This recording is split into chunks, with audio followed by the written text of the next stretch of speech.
my goodness. Hello. Okay, it is my distinct pleasure to introduce my dear friend, teacher, wisdom keeper. But first, I just want to say this day was many, many years in the making. Our beautiful teacher, Ribhi, encouraged me to be a minister, and my group that I study with and who has supported me through, I don't know, since 2013. He knew this day was coming, and we are just so beyond grateful. So I just wanted to take a minute to say thank you to him in spirit and to my beautiful friends. Thank you so much. Okay, you know I get emotional, right? It's catchy. Okay. So I am so grateful. Our guest speaker today is Jeff Geiser, and he's on a better path, better path. Jeff has quite a colorful past. What started as frequent trips to the principal's office in middle school quickly ramped up to more serious risk-taking and harmful behavior. I know I've been around a long time with him, okay? He was in our wedding, and him and Bill went to high school together. During his teens and 20s, he drank to the point of blacking out, got in dozens of fights, and was involved in high-speed chases. Broke laws, took chances, did drugs at a level generally reserved for someone who ends up dead or in jail. At one point, an officer from the Scottsdale police approached Jeff's employer to tell them every cop in Scottsdale knows that kid's name. Somehow he managed to be arrested only 3 times. He endured a lot of depression and later survived a heart attack due to 100% clogging of the widowmaker artery. He realized that he spent too much of his life wasting time, battling depression, and warring with himself. But back then, he didn't know a way out. He eventually went on to get married, start and run Geiser, to have 3 beautiful girls, start and run Geiser Wealth Management, earned a degree in holistic healing, relationship counseling, and a doctorate in divinity, from the Ageless Wisdom University and Seminary. The Ageless Wisdom Seminary University. I'm there. I'm very emotional today. He overcame his addictions, raised his 3 daughters, lost 55 pounds, wrote the book, Awakening Oneself, with the Ageless Wisdom Teaching. So with all this history of harmful drama, the real question is, how can you start from wherever you are now and make the kind of spiritual living progress you wish to really make? And here to answer that question is Reverend Jeff Geiser with his presentation titled, Knowing Real Wealth.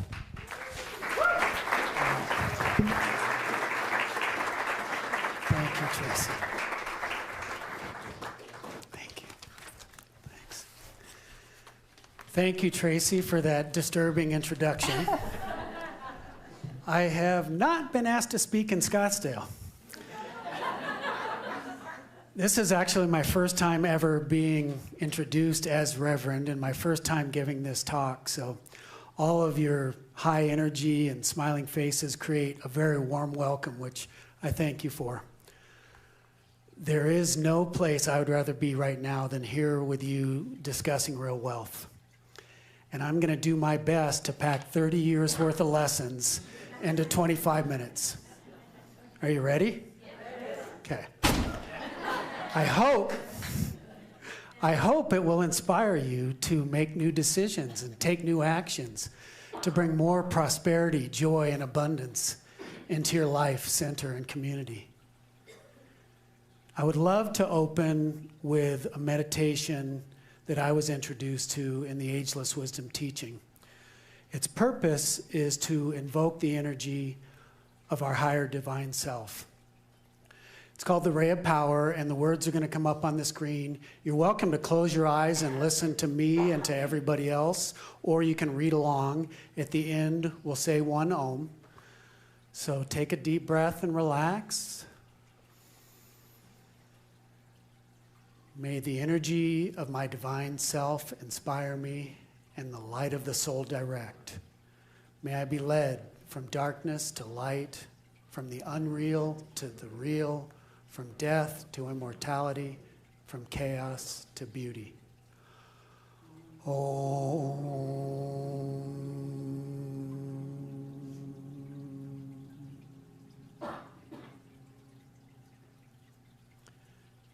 Gently open your eyes when you're ready.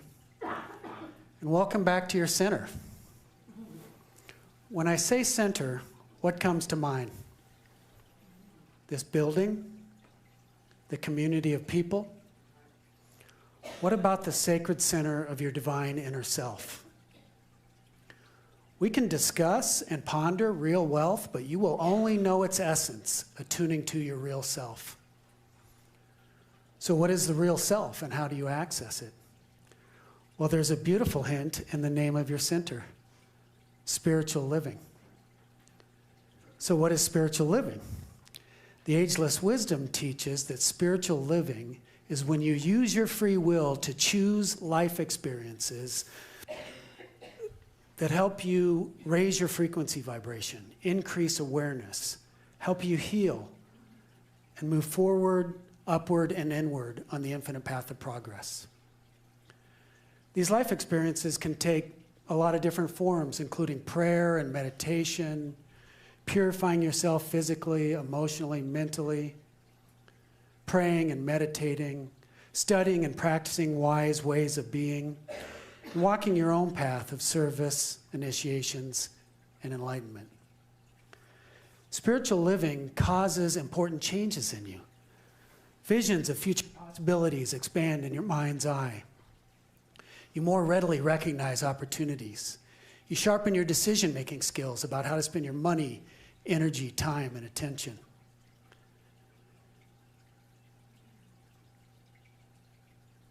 You improve your health, you raise your energy, are more inspired to take goal-fitting action and do everything in your power. You experience powerful transformation in your being as you advance on the path towards an illumined mind and intuitive heart. And that last one is important because transformation is essential to reach your full potential. When you hear these slides, can you tell I was raised reading Dr. Seuss? There's going to be a lot of rhyming, I just have to warn you. You heard about my anger in the beginning. I was toxic and suffering, and I did not know how to transform, and it was a very unwealthy feeling. And anger is just one example of low frequency vibrations.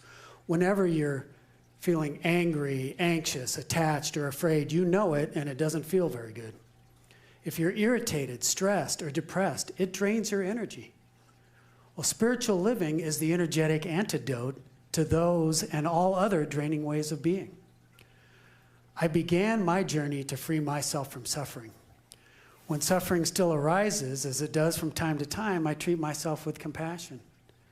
It's a lifelong journey, and we're all works in progress. And my family has been a huge help to me. They have always been 100% willing to point out all the ways they think I still need to improve. 30 years ago, my wife and I were living in Redmond, Washington, and I attended a talk given by a Buddhist monk at a local bookstore. At the end, he opened it up to questions, and my hand shot up first. I get really angry. It gets me into trouble. I know it's not good to get angry. I don't want to get angry, and I decide I'm not going to get angry anymore, and then I get angry again. Why is that, and what can I do? He responded with 8 words and 2 gestures that I will remember for the rest of my life, because you know it here, but not here. He went on in broken English to give some explanation about what he meant, but the wisdom and the essence of that message were contained in those words and gestures, because you know it here, but not here. At the time, I barely knew what that meant, because when you know something in your head and not in your heart, you can't just snap your fingers and make a magical transition. Which brings us to the next point. Virtuous ideas hold immense power, yet it is only when you embody and express them they truly set you free.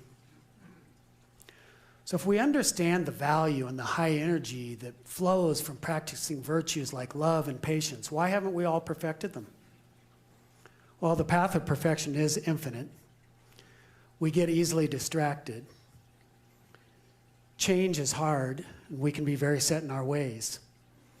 As Dr. Joel Levy, a dear spiritual friend of mine and teacher and the man who introduced me to meditation, put it, yeah, that old habit energy can be really hard to break. It's true, unless we make a concerted effort to transform, we tend to default to our old ways of being. We've all done it, and we've probably all beat ourselves up for doing it. So how can you harness the energies of these wonderfully high ideals like peace and joy and compassion? Well, another time I was talking with Joel on the phone, expressing the concern that I was still quick to anger, and he told me to draw a diagram. It looked like a series of cascading waterfalls, one flowing down and pooling and overflowing and dropping down into the next and pooling and overflowing. And he said, think of life as a series of cascading events, each one flowing into and influencing the next. The question you need to ask is this: what are the life experiences you need to attain the goals you really want to attain?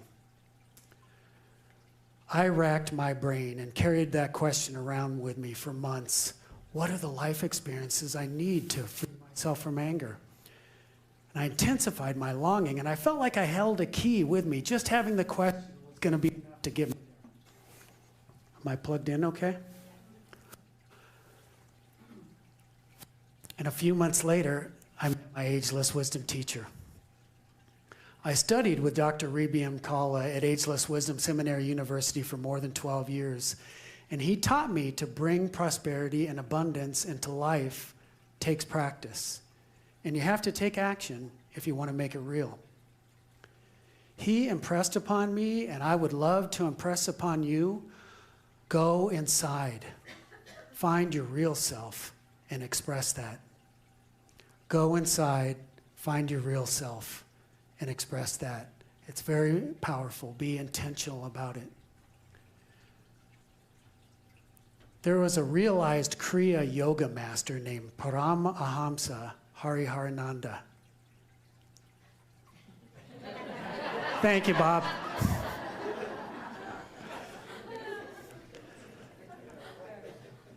He said, my wealth is my alertness in the inner self.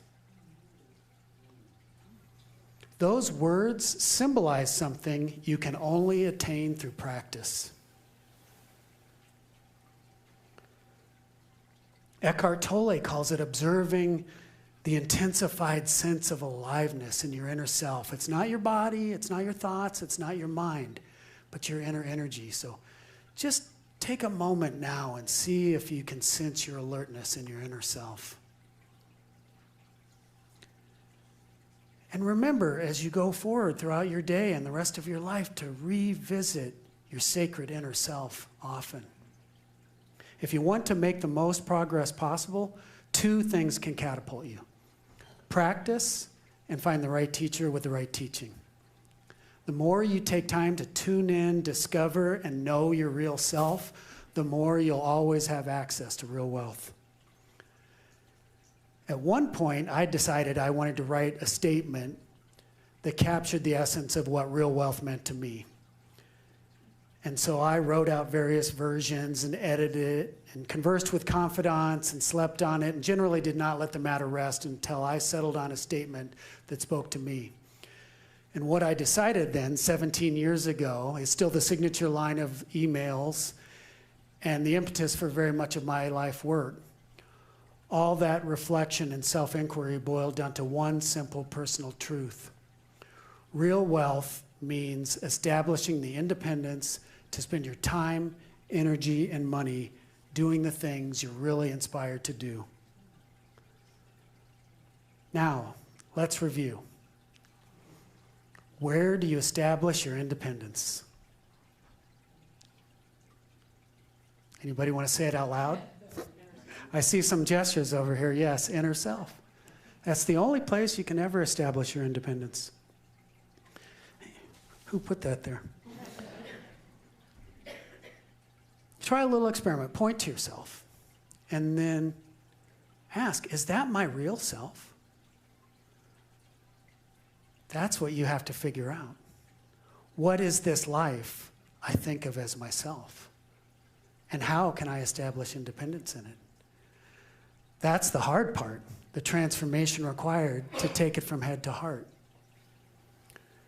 When I say transformation, I mean converting high voltage virtues like compassion, joy, and peace from being ideas in your mind to real living experiences in your daily life. And I'll give you an analogy. You know those steel transmission towers that look like giant monsters? They carry high tension power lines with hundreds of thousands of volts. And that electricity is completely useless. It's too powerful. The only thing it can be used for is to run lines into transformers. And you may have seen them near your neighborhood or near your town. And that electricity gets stepped down to a lower voltage, but it's still completely useless. And from there, it gets distributed to your neighborhood, and you see transformers at the top of poles. They get stepped down to 240 volts there. From there, it runs to the side of your house and gets split at the electrical panel. Because of that split, you can have 110 outlets and plug in your devices. But even 110 would burn out your sensitive devices like your smartphones and your laptops. So there's another transformer in the box to step it down to make the energy appropriate for your use. Do you see the effort required to convert high voltages into something you can use? The same is true with the powerful cosmic energy available to you. And you have two tools of transformation ready for your command: the power of the mind and the physical capabilities of the body. How wisely you use them determines the destiny of your entire human experience. Ribhi also had me draw a chart. It shows how we transform the energies of purpose. Yep, we got it. Purpose. We transform the high energy of spirit through and step it down through our purpose. The visions we have, the plans we make, the goals we set, the new skills we develop, and the actions that we take. A living person who's the right teacher with the right teaching can help you transform faster if you want. If you wanted to be a great basketball player or actor or composer, you wouldn't just do it by reading books, would you? Or watching movies? Or listening to bald-headed speakers? Of course not. Michael Jordan had real living teachers. The great actor Anthony Hopkins had real living teachers. Beethoven had living teachers. Even Ernest Holmes had teachers. And you can read about some of them in the Science of Mind archives. My teacher reminded me from time to time that I was essentially still in kindergarten. And he wasn't saying it to be mean. He loved me. And he wanted to give me little shocks to keep me aspiring on the infinite path of progress. I don't know most of you, but I do know that humans mainly tend to look inward when we experience a shock. Like my dear friend Todd Shepard, who I'd known since the 6th grade. A few years ago, he was diagnosed with pancreatic cancer. He told me a little while afterwards, I haven't had any profound thoughts. He was thinking he might, like a lot of people do when they're facing their mortality. Time went by, he kept telling me, I still haven't had any profound thoughts. Until one day I got a text with 7 bullet points. And it said some thoughts I've made note of recently, and I'm going to share them with you. The first one was the luxury to have had at least one teacher who drove you to think and work harder than you knew you could. How amazing is that? His first profound thought upon facing his mortality is the gratitude for having a teacher. The rest of them were the joy of having an amazing woman who loves me just for me, the beauty of having children to grow up to make you proud, the security of having a great career to be able to provide for your family, the comfort of knowing you have more of everything than you'll ever need, the awareness to know I'm a flawed human being and to approach people with that knowledge in mind, and the majesty to have laid my eyes on some of the most beautiful and historical things in the world. Well, he had his profound thoughts. They were noble, humble, grateful, and profoundly focused on what really mattered. He was practicing peace and acceptance, and a few months later, he died like a hero going home. We were friends for 44 years, and those were by far the most profound thoughts I ever heard him express. Those along with one other. Do you want to hear what it was? I am living of cancer. How amazing is that? He was waking up. He was focused on living. Most people say, I'm dying. He was focused on living. You are living. I am living. We're all living. For now. Our time is coming. When I was on the gurney, having a heart attack with my widowmaker artery clogged up 100%, they were wheeling me from the emergency room to the cath lab where they would do a procedure on my heart. We had an elevator ride, and I asked the nurses, we've got some time here, what's your favorite movie line? And the first nurse was pretty stressed out, I can't do this right now. And the second nurse goes, I've got one. It's from the best exotic Marigold Hotel. In the end, everything is gonna be okay. And if it's not okay, it's not the end. I was like, I thought it was amazing, and I thanked her for it, especially at that time. And I shared mine with her, which is from Braveheart. Every man dies, but not every man really lives. You don't have to wait for a shock to have profound realizations and to wake up and to really embrace being alive. Are you looking inward enough every day?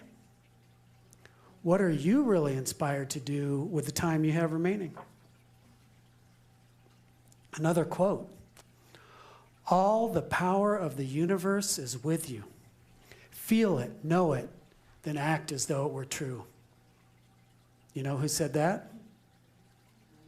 There we go, Ernest Holmes. He also said healing is the discovery of the divinity. There you go. He believed what he said, and he put it into practice, and he dared his listeners to do the same. Do you guys know the mystic Sadhguru? Have you seen any of his videos?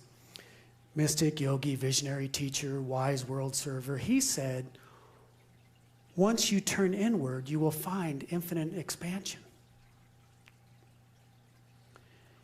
You see this theme of inward searching and discovery in every credible religion, tradition, and school of thought, especially in spiritual living. You have been dared by the Ageless Wisdom Teaching, Buddhism, Christianity, ancient yogi tradition, and by Ernest Holmes himself, to be still and know your inner divine self. Do you accept the challenge? And how can you apply it? Remember the monk with the long name? Hariharananda? Thank you, Bob.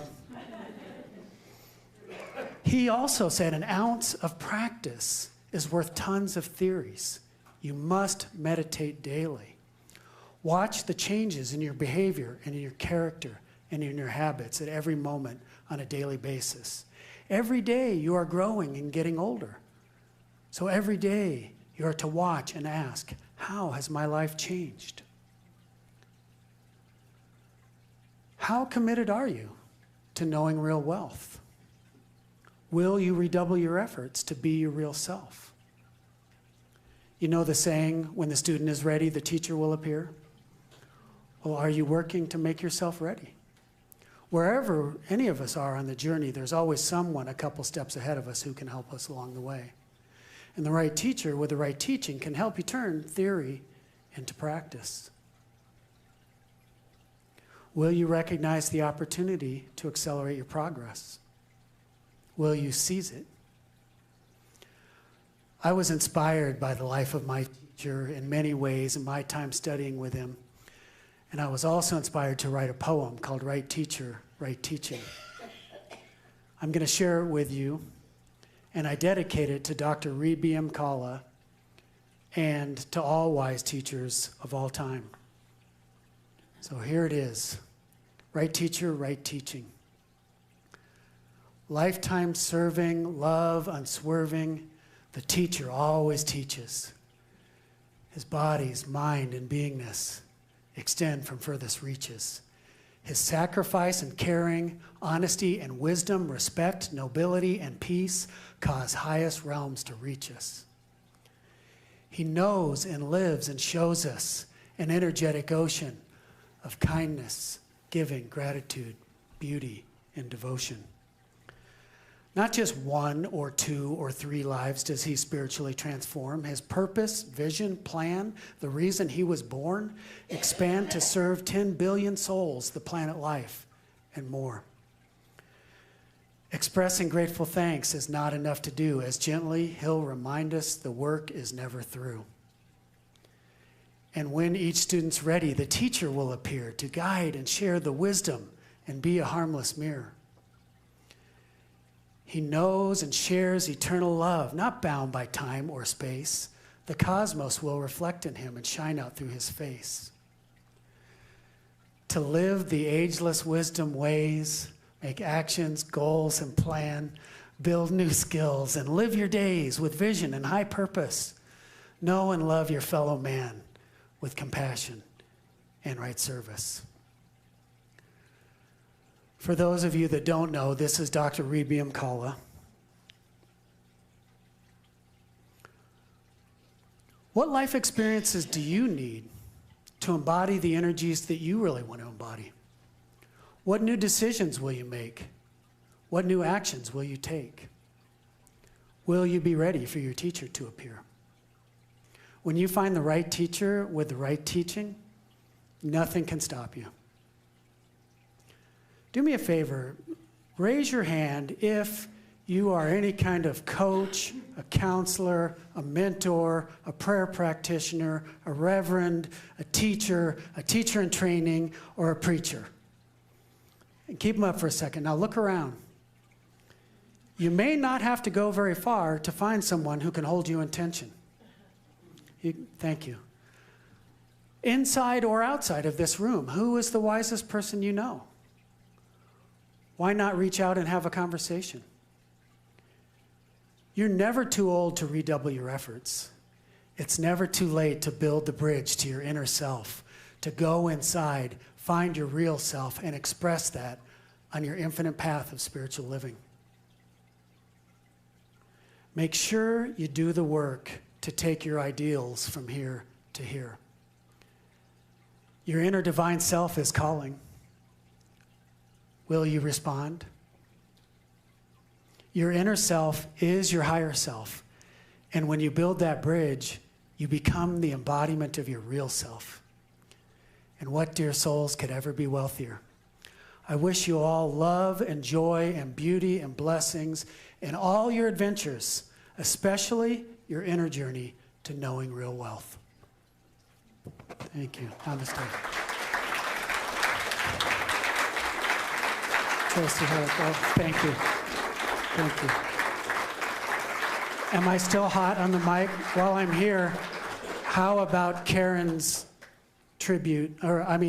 tribute to Karen? How amazing was that? And thank you, Bob, for dealing with Hari Nanda and Sky. This is all quite a vortex you guys put together.